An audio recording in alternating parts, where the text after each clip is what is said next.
우리나라 60세 이상 사망 원인 1위 뇌졸중. 발병 후 급히 병원으로 이송해 응급치료를 받는다 해도 뇌졸중으로 인한 후유장애를 겪을 가능성은 매우 높다. 사지가 마비되는 중증장애부터 언어장애, 삼킴장애까지 뇌졸중은 평범했던 일상을 한순간에 무너뜨린다. 뇌졸중은 크게 두 가지로 나뉘는데요. 뇌혈관이 막히는 뇌경색증이 있고요. 그다음에 뇌혈관이 터져서 출혈이 일어나는 뇌출혈, 이 두 가지를 합쳐서 뇌졸중이라 하고요. 대부분 환자의 한 90%가 이러한 편마비, 출혈이나 경색이 일어나는 부위에 반대 사지에 마비를 일으키게 되는 편마비를 가지고, 그다음에 삼킴장애, 언어장애, 그리고 다른 인지장애, 이런 후유증을 남기게 되는 좀 무서운 질환입니다. 통계적으로 봤을 때 뇌졸중 환자 3명 중 1명이 장애를 얻고 그중 절반에 가까운 수가 3급 이상의 심한 장애를 가진 채 살아간다. 그렇다면 뇌졸중의 후유증을 최소화하기 위한 재활치료의 골든타임과 적절한 치료법은 무엇일까? TV 닥터, 오늘은 뇌졸중과 재활치료에 관한 모든 것을 알아본다.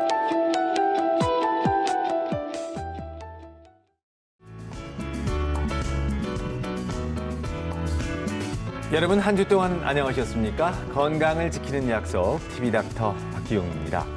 우리는 많은 병에 노출이 돼 있습니다. 그 많은 병 중에서 자체도 무섭지만 이 많은 분들이 후유증 여기에 대해서도 부담을 가지시는 것 같은데, 곽동원 선생님. 예. 자, 후유증. 네. 대표적으로 네, 뇌졸중이 어떤 게 있어요? 뇌졸중. 그렇습니다, 예, 예, 여러분. 병은 치료를 했는데 후유증이 남아서 손을 못 쓰시는 분들, 글도 못 쓰시고 뭐 수저질 하는 것도 힘들어하시는 분들이 계시고, 또 뇌졸중 치료는 했는데 다리에 마비가 남아 있어서 걷지 못하시는 분들이 계시거든요. 네. 병 치료보다 후유증을 막는 게 더 중요한 병, 바로 뇌졸중입니다.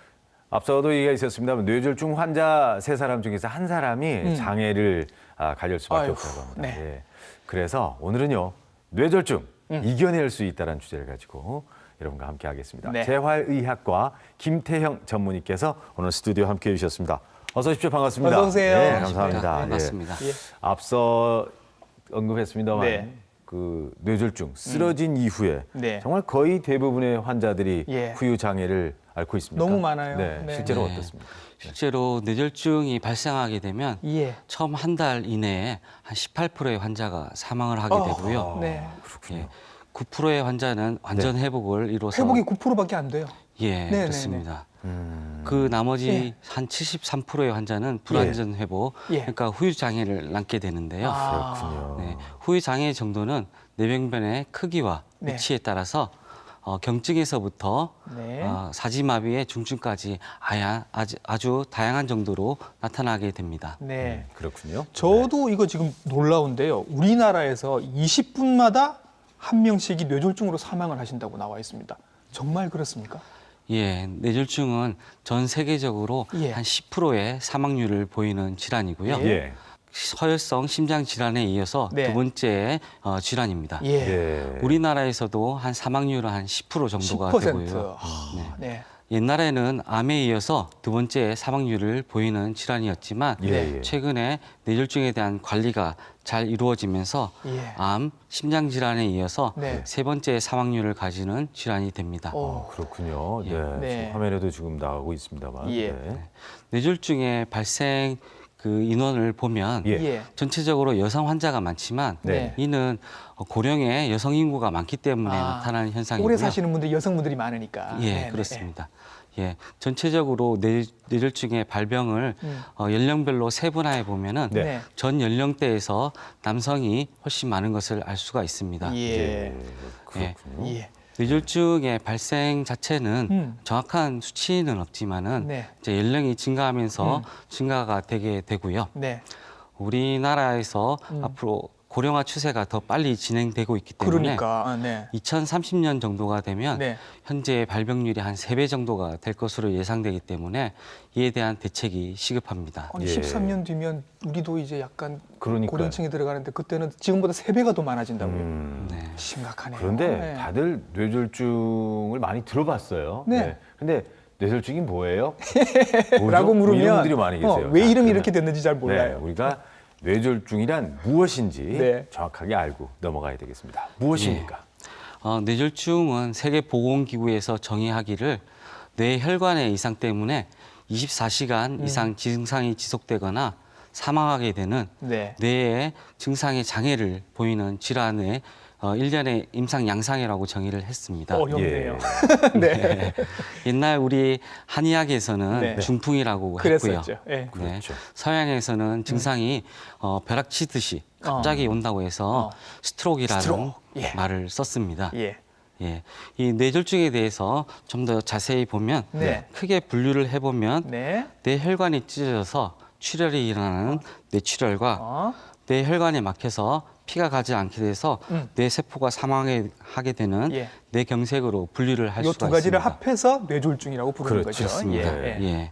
전체 빈도로 보면 뇌출혈은 한 20% 정도가 되고요. 네. 뇌경색증은 한 80%의 빈도를 훨씬 많습니다. 그죠? 가지게 됩니다. 예. 네, 요 뇌졸중에 대해서 좀 더 자세히 알아보도록 하겠습니다. 예. 예. 뇌경색의 종류에는 네. 경동맥 폐색에 의한 뇌경색이 있고요. 네. 뇌혈전증에 의한 뇌경색, 뇌색전증, 열공성 뇌경색이 있는데요. 예. 경동맥이라고 하는 것은 심장에서 네. 목을 거쳐서 예. 내려가는 큰 혈관을 말하는 우리 거고요. 목 이렇게 만져보면 맥박 팔딱팔딱 느껴지는 이게 경동맥이잖아요. 네, 그죠? 그렇습니다. 네, 네. 예. 거기에 이제 혈관이 막히게 되는 건데요. 예. 기전은 뇌혈전증과 같은 죽상경화증에 의해서 네. 혈관이 막히게 됩니다. 예. 뇌혈전증은 보통 한 30%의 환자에서 발생이 되게 되고요. 고혈압이나 당뇨, 고지혈증 환자에서 혈관에 콜레스테롤이 침착이 되면서 네. 혈관이 좋아지면서 발생되게 됩니다. 혈관이 서서히 막혀가기 때문에 일부의 환자 경우에는 우회 혈관이 있어가지고 혈관이 막혀도 증상이 안 보이는 경우부터 아예 완전히 혈관이 막혀서 중증의 장애를 유발하는 것까지 다양한 양상을 보입니다. 네. 예. 또 이 뇌혈전증에 의한 뇌경색은 밤에 잘 때 또 쉴 때 잘 발생이 되고요. 예.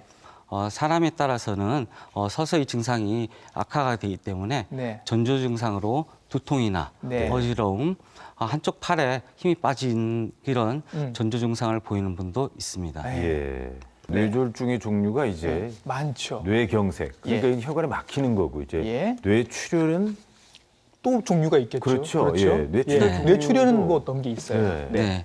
뇌출혈은 내뇌출혈과 네. 지주막하 출혈로 나눌 수가 있는데요. 예. 내뇌출혈은 전체 한 저기 사진이 13%. 보이네요, 이제. 네. 네. 그렇습니다. 이 왼쪽에 있는 사진이 예. 내뇌출혈 환자의 CT 소견이고요. 예. 예. 오른쪽에 있는 것이 지주막하 출혈의 소견입니다. 하얗게 보이는 저기가 이제 출혈이 있는 부위죠, 지금. 네, 그렇습니다. 네. 예. 내뇌출혈은 뇌 실질 내에 이제 혈관이 찢어지면서 네. 이제 발생이 되게 되는데요. 환자는 뇌출혈이 일어나게 되면 사망률이 굉장히 높지만은 일단 살아남게 되면 네. 뇌출혈로 인한 후유증이 빨리 회복이 되고요. 아. 뇌경색증보다는 예후가 좋은 것으로 아이고, 그건 알려져 다행이네요. 있습니다. 네, 네. 그렇군요. 예. 예. 네. 이런 저기 뇌 지주막하 출혈, 저게 이제 네. 예. 지주막하 출혈은 뇌를 싸고 있는 막 밑에 예. 지주막이라고 하는 곳에서 출혈이 일어나게 되는 것인데요. 네. 특징적으로 이렇게 별 모양의 예. 출혈 양상을 잘 보이게 됩니다. 예. 네. 지주막하 출혈은 전체에서 한 7% 정도가 되는데요. 음. 다른 뇌졸중에 비해서 젊은 연령에서 잘 발생이 되는데요. 주로 왼쪽에 있는 네. 그림처럼 혈관이 공처럼 부풀어 있는 경우나 오른쪽에 있는 것처럼 동맥이나 정맥의 문합이 예. 기형이 있는 환자에서 잘 발생이 되게 됩니다. 저런 혈관들이 약하니까 언제든지 터질 수 있다라는 얘기인 거죠. 그렇죠. 아, 네. 예. 네. 그래서 이게 참 무서운 게 언제 나한테 생길지 전조 알 증상. 수가 없다니까. 이게 그러니까요. 무서운 것 같아요. 예. 그죠? 네. 아, 뇌졸중에 대해서 이 많은 분들이 예. 뇌경색과 뇌출혈 네. 이 부분에 대해서 좀 헷갈리는 분도 많이 계셨어요. 근데 네. 오늘 자세한 설명을 듣고 보니까 저도 정리가 좀 되는 것 같아요. 근데 네. 뇌경색이 어떻게 보면 더 무섭다고 볼 수가 있겠네요.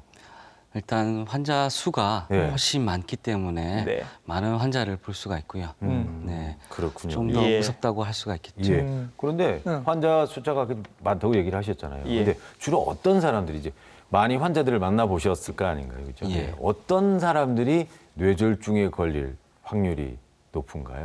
뭐 직업, 뭐 특별한 이런 게 있습니까? 네. 네, 뇌졸중을 예방을 위해서 이전부터 이제 위험인자를 파악을 하고요, 예. 관리를 했는데요. 네. 최근에 이제 세 그룹으로 나눠서 관리를 하고 있습니다. 세 그룹으로요. 네. 조절 불가능한 위험인자와 근거가 확실하고 어. 조절이 가능한 위험인자, 음. 근거가 좀 불확실하지만 조절이 가능한 위험인자로 나눠서 관리를 하고 있고요. 그 중에서도 근거가 확실하고 조절이 가능한 이런 위험인자에 대한 관리가 그렇죠. 저건 우리가 할 수 있는 거니까. 예, 네네. 제일 중요하다고 예. 생각됩니다. 그 원인으로는 이제 고혈압이나 당뇨, 이상 지질혈증, 흡연, 심방세동이나 심혈관 질환과 같은 심장 질환, 네. 비만, 무증상 경동맥 협착, 폐경후 호르몬 치료, 식이와 영양, 신체 활동, 비만 등이 이러한 그룹에 속하고요. 예. 그 중에서 제일 중요한 것이 하나를 꼽는다고 하면 고혈압에 대한 관리가 되겠습니다. 예. 반대로 말하면 나이가 50이 넘는 네. 성인 환자에서 이러한 조절이 되지 않는 위험인자를 가지고 있다고 하면 예. 뇌졸중의 위험군이라고 볼 수가 있습니다. 예. 그렇군요. 잘 보셨죠, 그죠? 그러니까 예. 대부분 몸을 좀 많이 잘 움직이지 않는 분들이 예, 고위험. 우리가 평소에 이렇게 그렇죠? 잔소리를 많이 했던 네. 그런 분들이죠. 그러니까요. 예. 경계하는 게 좋을 것 같습니다. 예, 예. 네. 근데 이제 뇌졸중 얘기만 나오면 우리가 골든타임 얘기를 자주 그렇죠. 합니다. 네. 골든타임을 얼마로 잡아야 될까요? 보통 뇌졸중이 발생하게 되면 아무리 늦어도 6시간 안에 네. 환자를 병원으로 이송해서 치료를 하는 것이 중요한데요. 예. 네. 그러기 위해서는 먼저 뇌졸중의 증상을 알고 있어야 됩니다. 그래야죠. 네. 예. 그래서 뇌졸중의 발병 증상을 보면 예.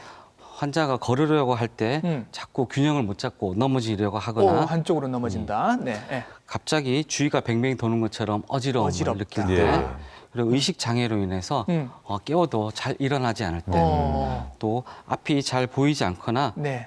물체가 둘러 보이는 경우, 예. 갑자기 심한 두통이 오는 경우, 한쪽 팔다리에 감각이나 근력이 떨어지는 경우, 네. 또 말을 하려고 해도 네. 발음이 잘 되지 않거나 예. 아예 말을 할 수 없는 경우가 예. 이러한 뇌졸중의 발병 증상이라고 볼 수 있습니다. 그렇죠. 이게 이제 예. 한 가지만 나타나는 경우도 있고 여러 가지가 같이 나타나는 경우도 그렇죠. 있는데 이런 게 나타나면 3시간 안에 네. 그죠? 이제 바로 병원으로 연락을 하셔야 되는데 아드님한테 전화하지 마시고 큰 딸한테 전화하지 마시고 그냥 바로 119로 연락을 하시면 된다는 거잖아요. 예. 그죠? 그러니까 3시간 안에 도착할 수 있느냐 없느냐가 네, 네. 아주 그 환자 회복에 중요한 포인트가 되겠네요. 그죠? 예, 예. 네. 그래서 3시간 안에 이제 연락을 해서 병원으로 도착을 하게 되면 어떤 게 좋은 거죠? 네, 실제 환자의 MRI 사진을 보면서 예. 설명을 드리겠습니다. 예. 예, 일단 뇌 세포는 다른 세포와 달리 특이성이 있는데요. 예. 한번 사망하게 되면 절대 재생이 되지 않습니다. 그리고 다른 세포에 비해서 혈액이 공급이 안 되면 더 빨리 죽는 특성이 있는데요. 예. 예. 이 사진은 실제 뇌경색 환자의 사진이고요. 예. A 그림 안에 네. 붉은 그 안쪽은 뇌경색이 발생하면서 이미 손상된 오. 뇌 부위입니다. 예.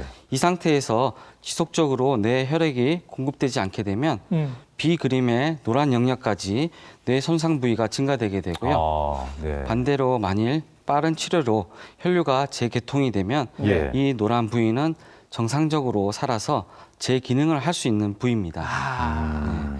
그래서 이 병변의 크기 차이는 네. 불과 몇 시간 안에 결정이 되므로 네. 빠른 치료가 더 중요합니다. 그래서 예. 골든타임 3시간. 네. 계속해서 이제 후유증에 대해서도 얘기를 했었잖아요. 예. 그런데 이 뇌졸중, 후유 장애 네. 어떤 것들이 있습니까? 보통은 이제 뭐 마비 오는 거 이런 거 네. 말씀 많이 하시죠. 예. 네. 보통 뇌졸중에서 네. 가장 대표적인 후유증이라고 하면 편측의 사지의 마비, 그다음에 감각 이상을 예. 꼽을 수 있는데요. 90%. 예, 예. 거의 대부분의 환자가 네. 이러한 후유 장애를 보이게 됩니다. 예. 또한 한 20%의 환자에서 시각의 이상을 보이게 되는데요. 이러한 증상이 수주 이상 지속이 되게 되면 앞으로도 후유증이 계속 남을 가능성이 잘 큽니다. 보이지 않게 어. 되는군요. 네. 예. 그리고 한 반 정도에서 언어에 장애를 보이게 되는데요. 네. 말이 그냥 단순히 어눌해지는 정도에서부터 아예 말을 못하게 되는 정도까지 네. 매우 예. 다양한 정도의 어. 장애를 보이게 됩니다. 예. 네네. 예, 보통 6개월이 지나면 예. 언어 장애를 가지고 있는 분들은 한 20% 정도가 되고요. 예. 이런 20%의 환자들은 대부분 다 좌반구에 예. 병변이 있는 분들이 됩니다. 아. 네. 언어는 보통 말은 유창하게 하지만 예. 다른 사람들이 하는 말을 전혀 이해를 못하는 이해실어증. 예. 그다음에 전혀 말을 못하지만 다른 사람이 하는 말은 이해를 할 수 있는 운동실어증, 예. 말하기와 듣기, 이해가 전혀 안 되는 전실어증 다 안 등이 되는. 있습니다. 예. 네, 이런 각각의 실어증에 따라서 어. 치료 방법이 다 달라지게 됩니다. 그렇겠죠. 네네. 이제 이게 사람마다 다 다른 거예요. 그러니까 보니까 그렇죠. 누구는 네. 이제 팔다리에 마비가 오는 거고, 누구는 말이 잘 안 되고, 누구는 대소변에 장애가 생기고. 근데 여기 보니까 어. 삼킴 장애가 있는데 네. 이렇게 되면 뭘 제대로 음식을 섭취할 수 없다는 얘기가 되는 건가요? 네. 네, 그렇습니다. 뇌졸중에 오게 되면 초기에 환자들이 음식물을 먹는데 굉장히 시간이 많이 걸리게 되고요. 예. 음식물이 기도나 식도에 많이 남게 되고, 그다음에 음식물이 폐로 넘어가게 되는데요. 아, 초기 그렇군요. 예, 네. 초기 뇌졸중 환자는 이러한 음식물이 기도로 넘어가도 아무런 증상이 없는 경우가 많아서 네. 초기에는 반드시 비디오 투시 연화 검사 같은 것을 실시해서 네. 삼킴에 문제가 있는지를 꼭 확인해서 치료하는 것이 중요합니다. 예. 참 다양한 장애들이 있는데. 그리고 예. 대소변 네. 장애가 70에서 80%까지 된다는 많아요. 걸 굉장히 생각을 많아요. 못했어요. 예, 그래서 네. 뭐 만성적으로 예. 변비 가지고 계시고 예, 예. 소변을 못 보시니까 할 수 없이 소변줄을 하시는 분들도 계시고 그렇죠. 그렇게 그렇군요. 다양하게 증상들이 나타날 수가 있는 게 예. 이제 어디 그 혈관을 어느 혈관을 다치느냐에 따라서 다르게 나타나는 거겠죠? 네, 그렇습니다. 환자분뿐만 아니라 네, 요즘 예. 일반인들도 예. 좌측과 우측 뇌가 하는 기능이 다르다는 것을 많이 알고 알고 있는데요. 계세요. 주로 좌측 뇌는 논리적 사고나 네. 이제 수리적 사고, 네. 그리고 이제 언어에 관계되는 일을 많이 하고요. 예. 우측 뇌는 시공간이나 감정에 관계되는 일을 한다고 많이들 알고 계세요. 예, 네. 예. 실제적으로 뇌는 각 부위마다 맞는 역할이 다 다르고요. 예. 그 부위가 어느 부위에 병변이 생기느냐에 따라서 나타나는 증상들이 다 다르게 됩니다. 네. 그래서 좌측, 우측, 그리고 머리의 앞쪽, 중간, 그리고 뒤쪽에 어떤 병변이 생기느냐에 따라서 증상이 다르게 나타나는데요. 뇌혈관의 분포를 보게 되면 네. 중대뇌동맥이라고 하는 것이 네. 이렇게 붉은색 영역인데요. 양쪽이네요. 네. 우리 뇌에서 가장 큰 부분에 혈액을 공급하는 부위입니다. 빨간 부위죠. 예, 그죠? 네, 네. 중대, 뇌동맥. 예, 예. 네. 이 부위에 병변이 발생하게 되면 공통적으로 반대측 사지에 예. 마비가 생기고 감각이 떨어지고요. 예, 예. 얼굴에도 마비가 생기고요. 예. 아. 인지 장애나 음. 삼킴 장애, 예. 그다음에 방광이나 예. 그러니까 이쪽이 이렇게. 예, 빨간 부위. 저희가 제일 흔하죠. 네, 네. 그렇습니다. 예. 그죠? 예. 예. 그렇게 되고 특징적으로 우측에 뇌 병변이 생기게 되면 네. 그 반대측 사지를 인식을 못하게 되는 아, 부시 증후군이 생기는데요. 없다고 생각하는 거예요. 예. 네, 그렇습니다. 예. 이것은 우측 뇌가 시 공간에 어. 관계되는 역할을 하기 때문에 예. 네. 그러한 증상을 보이는 것이고요. 예. 좌측 뇌는 언어에 관계되기 때문에 아. 실어증이 흔히 보이고요. 예. 그 외에 어떤 일을 하려고 해도 잘 되지 않는 실행증이 잘 오게 됩니다. 네. 예. 또 다른 부위는요? 예, 이 예. 노란색으로 보이는 부위가 예. 전 앞쪽 전 부위. 뇌 네. 동맥이고요. 예. 여기에 병변이 발생되게 되면 똑같이 반대측의 사지에 근력이 떨어지지만 여기는 특징적으로 상지보다 하지의 근력이 더 떨어지게 됩니다. 예. 그리고 인격의 변화가 올 수도 있고요. 특히 요 전 대뇌 동맥을 담당하는 부위 중에는 좌측과 우측뇌를 연결하는 다리 같은 부위가 있어요. 네. 그래서 그쪽에 문제가 생기면 좌측과 우측이 협응을 하지 못하는 예. 이런 협응 장애도 나타나게 됩니다. 아, 네. 다음으로 이 예. 파란색 영역이 예. 후대뇌 뒤쪽이요, 동맥인데요. 이제. 예. 네. 여기에는 특징적으로 감각과 기억에 관계되는 시상이라고 하는 부위와 예. 해마라고 하는 부위가 있습니다. 예. 그렇기 해마. 때문에 이게 예. 문제가 생기게 되면 감각 이상, 그다음에 기억의 감퇴가 흔히 나타나고요. 그다음에 그 시각적인 정보를 처리하는 능력이 후 쪽에서 있죠. 거기 예. 있죠. 네. 뒤쪽에. 거기에 많이 있기 때문에 네. 시각에 이상을 보이는 경우도 많이 있습니다. 예, 위치별로 이렇게 또 병변이 왔을 때 이렇게 또 달라진다고 이제 네. 설명해 주셨습니다. 오늘 TV닥터에서는 뇌졸중 이겨낼 수 있다라는 주제를 가지고 재활의학과 김태형 전문의와 함께 얘기 나누고 있는데요. 뇌졸중의 원인 네. 알아봤죠, 예. 박동 선생님. 예. 그리고 또 부위별로 다양한- 어떤 증상들이 그렇습니다. 나타나는지. 예. 또 네. 후유 장애 종류까지 예. 우리가 예. 알아봤습니다. 이번엔 실제로 이 뇌졸중의 후유 장애를 가지고 있는 환자를 직접 만나서 네. 이 얘기를 나눠봤습니다. 직접 한번 만나보시죠. 이제 걷지를 못하고 손을 못 쓰니까 손가락이 이제 목욕하기, 샤워하기도 불편하고 옷 입기도 불편하고 여러모로 불편하지요. 이런 거.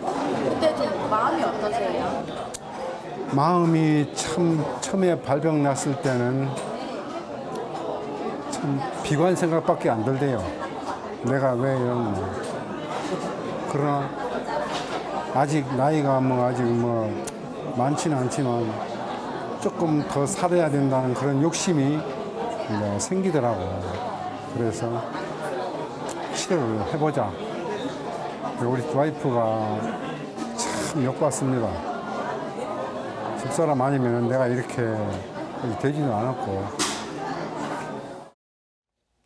예, 환자를 만나서 이제 네. 어르신 얘기를 들어봤는데 예. 본인도 힘들지만 네. 옆에 있는 가족들은 정말 그거거든요. 지금 이제 부인한테 고맙다고 말씀을 하시잖아요. 예. 보통 어르신께서 아버님께서 이제 뇌졸중을 당하시면 옆에서 어머님이 거의 뭐 병수발을 다 하십니다. 참 굉장히 힘드신데 어머님도 이미 나이가 있으시니까 예. 선생님께서는 어머님들에게 어떻게 하시라고 조언을 해주시나요? 예, 궁금합니다. 네, 실질적으로 네. 뇌졸중이 발생하게 되면 환자 혼자 힘으로 할 수 있는 영역이 많이 줄어들게 됩니다. 그러니까. 그렇죠. 네. 실질적으로 식사나 예. 대소변 관리에서부터 예. 옷 입기까지 일상생활 동작 자체가 네. 잘 안 되기 때문에 네. 네. 환자는 굉장히 불편감을 많이 느끼게 되고요. 예. 언어에 문제가 생기면 본인이 하고 싶은 말도 잘 못하니까 네. 더욱이 다른 가족에게 네. 의존을 하게 됩니다. 예. 예. 네. 또 가족 구성원들도 환자가 가족 중에서 누군가 뇌졸중 환자가 발생하게 되면 네. 만약에 가장인 경우에는 예. 집안의 경제적인 문제가 맞아요. 그렇죠. 당연히 맞아요. 생길 네. 것이고요. 예. 가장이 아니더라도 예. 누군가 환자를 간병해야 되는 그런 일 때문에 굉장히 많은 힘들죠. 스트레스를 받게 예. 됩니다. 예. 그래서 이 질환 자체는 굉장히 오랜 시간 마라톤과 같은 그런 질환이기 때문에 네. 환자 가족에 드리는 조언이 있습니다.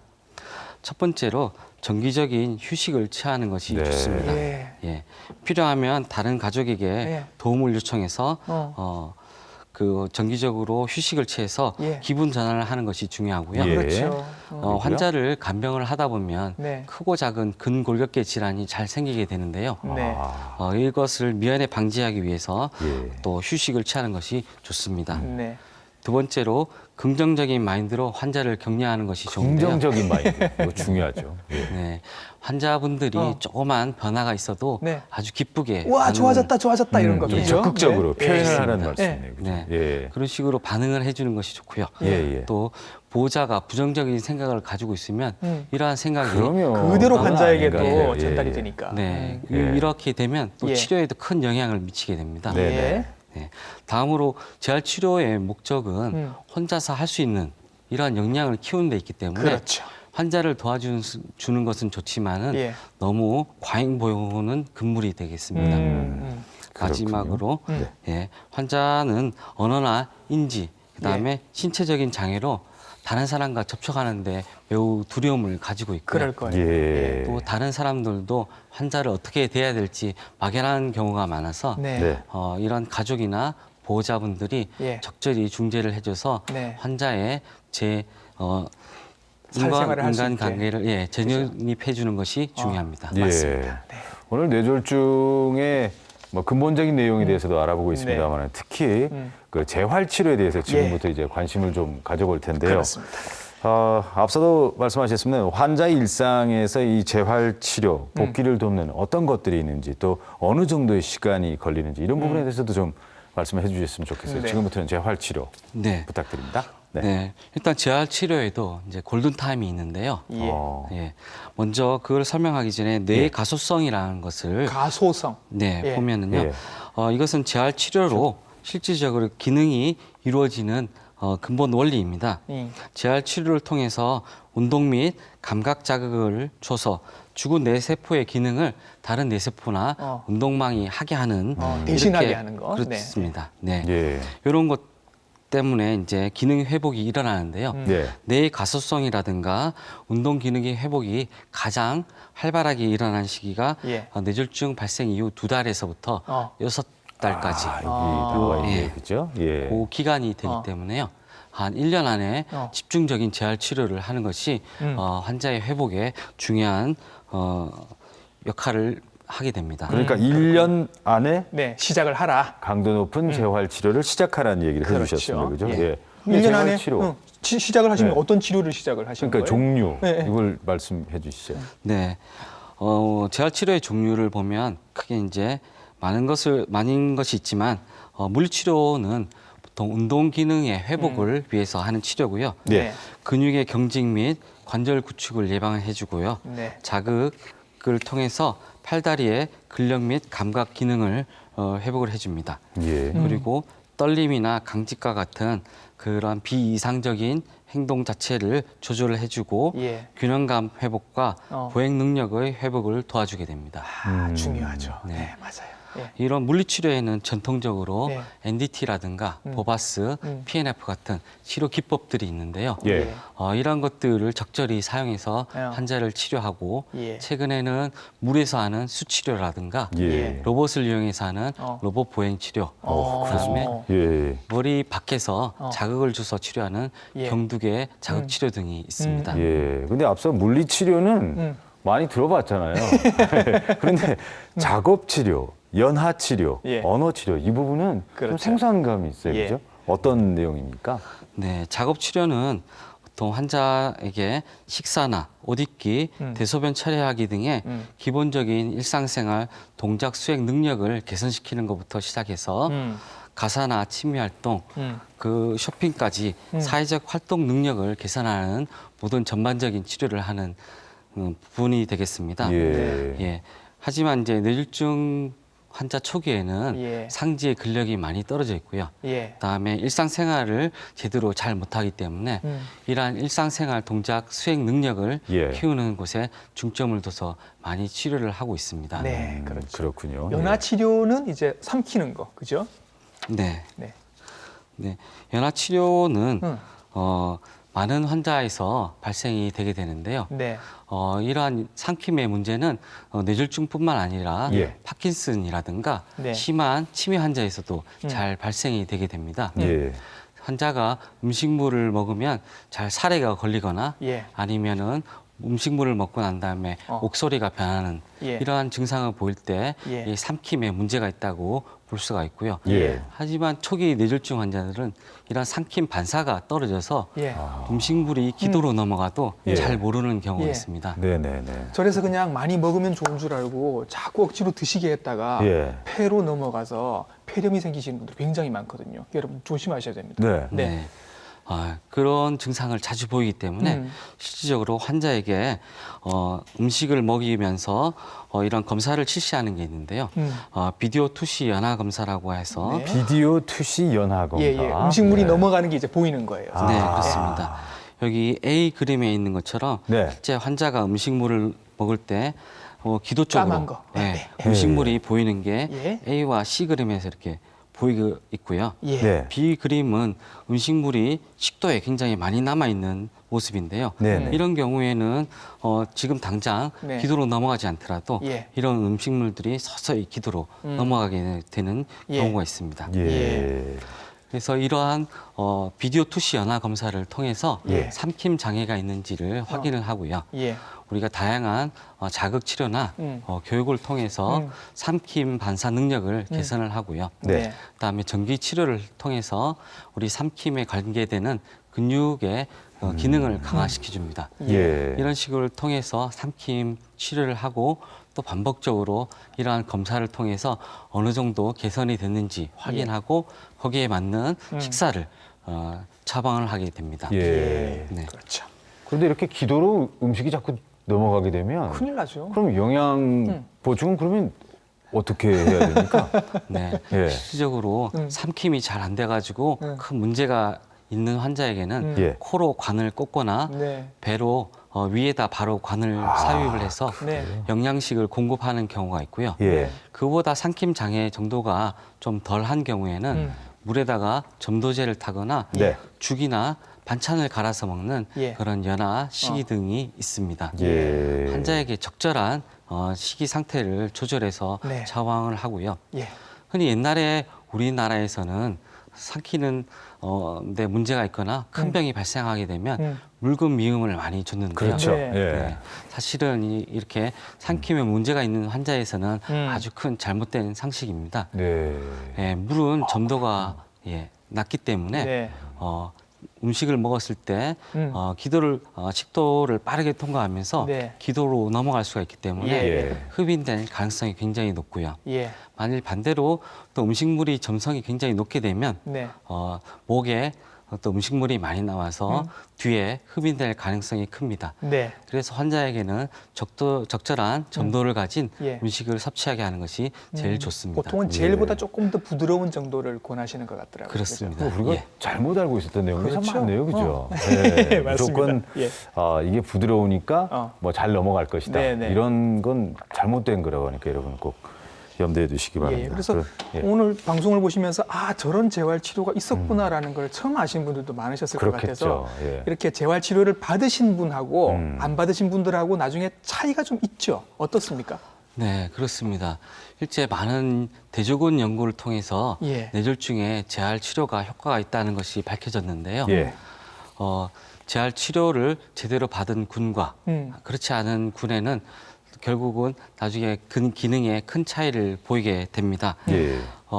실질적으로 뇌졸중이 발생한 이후에 72시간 내에 재활 치료를 시작한 환자가 그렇지 않은 군에 비해서 입원 기간이 굉장히 짧아지고요. 예. 보행 능력을 획득하는 가능성이 더 높다는 것이 보고가 되었기 때문에 네. 최근에는 뇌졸중이 발생한 이후에 48시간에서 네. 72시간 내에 재활 치료를 시작하는 것이 바람직합니다. 예. 그 환자분들이나 보호자분들이 걱정을 하시는 게 이게 막연하거든요. 얼마나 이걸 받아야 되는지. 언제까지? 그렇죠. 네. 이거 1년, 2년, 뭐 10년 이상 살아계신 동안 계속 받아야 되는 건지 이게 좀 궁금해요. 얼마나 치료를 받으셔야 돼요? 예.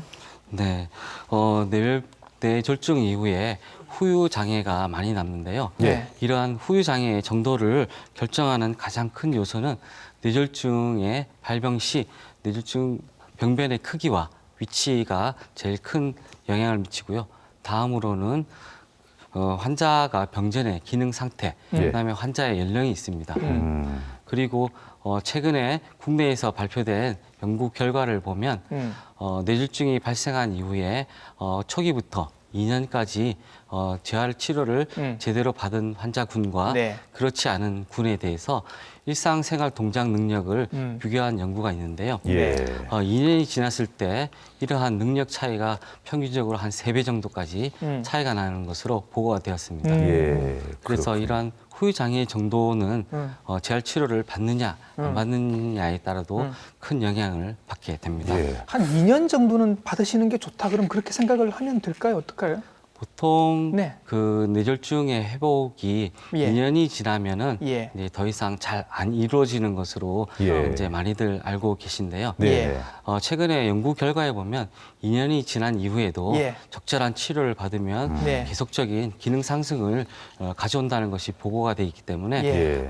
최근에는 2년이라는 개념보다 네. 아직은 다른 좀 더 연구가 필요할 것 같습니다. 예. 알겠습니다. 그러니까 뇌졸중을 앓게 됐을 때 가장 네. 중요한 건 빠른 조기에 발견하는 거. 빨리 시작하는 거. 그리고 빠른 시간 내. 그리고 네네. 재활 치료도 조금 더 길게 하는 거. 그러니까요. 그렇죠. 예. 자, 이제 제가 또 고민이 되는 시간이에요. 뭐예요? 무슨 내용인지 아시겠죠? 뇌졸중 환자나 예. 아니면 예. 뭐 뇌졸중 관련된 네. 질환을 가지고 계시는 분들은 예. 뭘 먹어야 되죠? 그래서 저희가 늘 좋은 음식 소개를 해드리는데 이분들 후유장애 앓고 계신 분들 이 음식 드시고 얼른 회복을 하셨으면 좋겠습니다. 닥터의 밥상에서 뇌졸중에 좋은 음식 소개해드리겠습니다.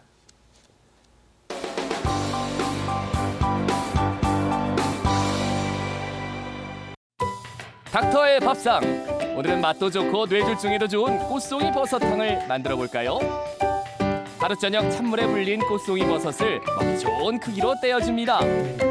팔팔 끓는 물에 30분간 푹 삶아주고요. 맛을 더할 설탕을 넣고 조금 더 끓여내면 뇌졸중에 좋은 꽃송이 버섯탕 완성! 이야, 정말 맛있겠는데요? 우리가 음식을 먹으면서 혈액에 나쁜 찌꺼기가 쌓여 있다가 갑자기 가서 뇌의 혈관을 막는 것을 뇌졸중이라고 합니다. 이런 것을 예방하기 위해서는 고대부터 어떤 것이 좋았냐 하면은 이 꽃송이 버섯 같은 음식들을 하루 저녁에 한 공기씩만 먹게 되면은 그러한 것들을 예방하고 피부도 좋아지고 또 남자들의 힘도 좋아지고 여자들은 더 좋아지고 그렇다고 들었습니다. 우리가 평상시 좋은 음식을 못 챙겨 먹다가 보면은 가벼운 봄바람에도 몸이 균형을 잃어가지고 이런 뇌졸중이 발생을 하는 겁니다. 그래 이런들 꽃송이 버섯 같은 경우 요즘 시장에 가면 흔하게 살 수 있는데 이것을 이렇게 끓여가지고 설탕이라도 넣어 먹든지 안 그러면 사람에 따라서 꿀을 넣어 먹든지 또 비위가 약한 사람은 생강이나 대추나 이런 것을 넣어서 먹으면은 그런 것들이 뇌졸중이나 중풍이 걸리지 않고 건강하게 살 수 있는 아주 기가 막힌 건강식이에요. 맛도 볼까요?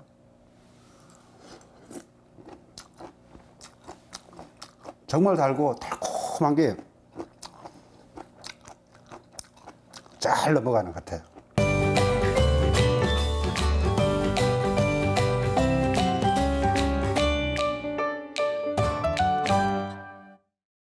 네. 꽃송이 버섯? 네, 일단 네. 맛은 있을 것 같아요. 아, 그렇습니다. 봄에도 어울릴 것 같아요. 예. 네.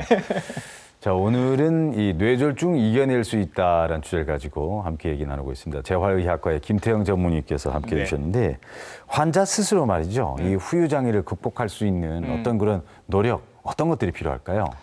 네, 재활 치료의 목표는 환자 혼자서 할 수 있는 영역을 확대하는 데 있는데요. 네. 물론 치료사와 같이 하는 치료도 중요하지만은 환자분 혼자서 스스로 생활을 해보면서 잘 되지 않는 부분을 본인이 파악을 해가지고 반복적으로 연습하는 것이 중요합니다. 네. 반복적으로 연습을 해서 숙달이 되게 되면 이것이 뇌의 기능을 활성화시켜서 기능의 회복을 가져오게 되는 유일한 길이고요. 네. 두 번째는 이 병 자체가 굉장히 더디게 회복이 되고 예. 빨리 회복이 되지 않기 때문에 예. 환자들이 중간에 스스로 낙담을 하거나 포기한. 예. 네. 그다음에 심하면 우울증들이 잘 생기게 그럴 수 되는데요. 있죠. 네. 중요한 것은 뇌졸중도 계속 치료를 하면 회복이 되는 질환이고요. 포기하지 않고 본인 의지로 열심히 하게 되면 그 하는 만큼 좋아지는 질환입니다. 네. 예. 알겠습니다. 이제 뭐 어렵게 나오셨으니까 이제 우리 시청자 여러분들께 이제 마지막으로 많은 말씀 해주셨는데 당부의 말씀 몇 마디로 딱 줄여서 해주신다면요.